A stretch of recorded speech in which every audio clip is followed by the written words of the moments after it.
Dan kesempatan pertama di segmen ini kami berikan kepada calon presiden nomor urut 3 Bapak Ganjar Pranowo untuk bertanya kepada calon presiden nomor urut 1 Bapak Anies Baswedan. Waktu Pak Ganjar 1 menit dimulai saat Bapak berbicara.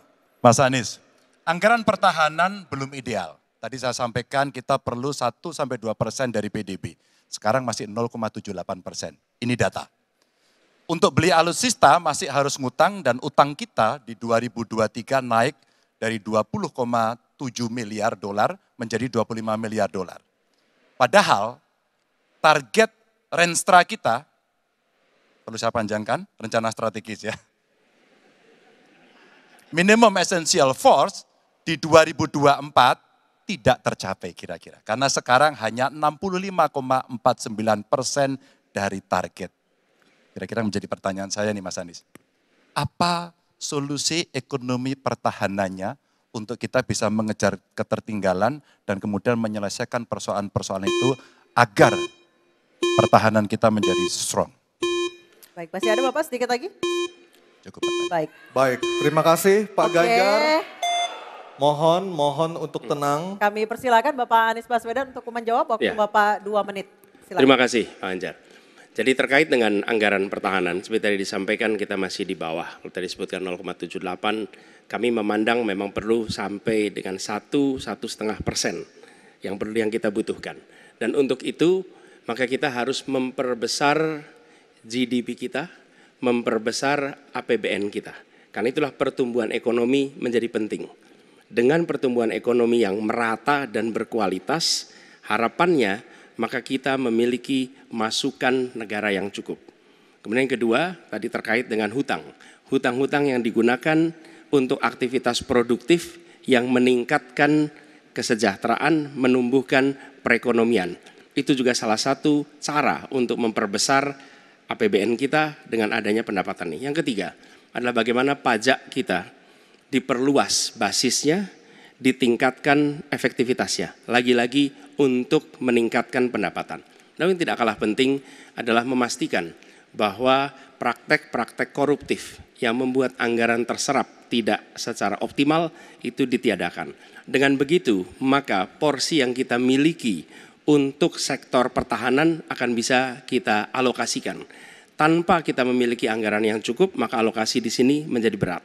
Dan bila kita melakukan pembelanjaan, maka kami membayangkan justru menggunakan kekuatan sendiri. Kalaupun ada dalam bentuk hutang, maka itu satu paket dengan belanja senjatanya, belanja alutsistanya, sehingga itu menjadi satu kesatuan dan meniadakan praktek-praktek middleman di dalam penyelenggaraan alutsista seperti peraturan perundangan yang mengharuskan itu G2G atau langsung dengan korporasi yang membuatnya. Jadi kami melihat dengan cara seperti itu meningkatkan alokasi itu satu hal, mengefisienkan itu hal berikutnya yang harus kita kerjakan. Terima kasih. Baik, waktu sudah habis. Pak Ganjar kami persilakan untuk menanggapi harap tenang. Pernyataan dari calon presiden nomor urut 1, waktunya 1 menit Pak Ganjar kami persilakan. Ya, ternyata jawaban saya dapat bonus. Sebenarnya saya ingin membahas yang soal pertahanan dan alutsistanya. Tapi oke, saya kira terima kasih atas jawabannya. Saya ingin menyatakan dengan jelas, maka pertumbuhan ekonomi 7% wajib. Alokasi 1-2% PDB menurut saya menjadi keharusan agar kuat. Dan belanja alutsista kita ini harus jadi investasi pertahanan kita.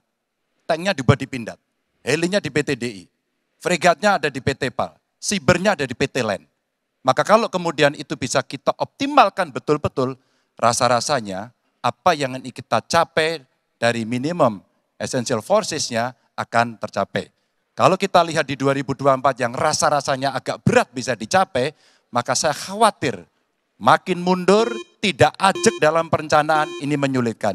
Dan kita perlu garda samudra untuk mengawal Indonesia dan pertahanan sakti 5.0. Waktu habis, terima kasih Pak Ganjar. Kami persilakan, oke, tenang. Kami persilakan Bapak Anies untuk menanggapi tanggapan dari Pak Ganjar, waktu Anda 1 menit. Silakan. Ya, pemanfaatan atas sumber daya lokal itu penting, perlu kita teruskan. Dan kita perlu memanfaatkan juga, memastikan bahwa tenaga-tenaga dalam negeri untuk bidang pertahanan itu diinvestasikan secara serius. Pembahasan mengenai investasi sumber daya manusia ini kunci. Kita perlu mengirimkan lebih banyak lagi generasi baru untuk ilmu-ilmu alutsista. Sehingga ke depannya penyelenggaraan alutsista domestik bisa berkembang. Itu satu hal dalam jangka panjang. Nah, karena itu saya sepahaman tentang pentingnya dalam negeri. Tapi tidak kalah penting ketika kita berbicara tentang memastikan bahwa belanja alutsista itu bersih, tidak melibatkan korporasi-korporasi yang punya masalah dengan korupsi. Dengan begitu maka bukan saja anggarannya efisien, tapi tidak bocor di dalam belanja alutsista. Baik, terima kasih Pak Anies, waktunya sudah habis.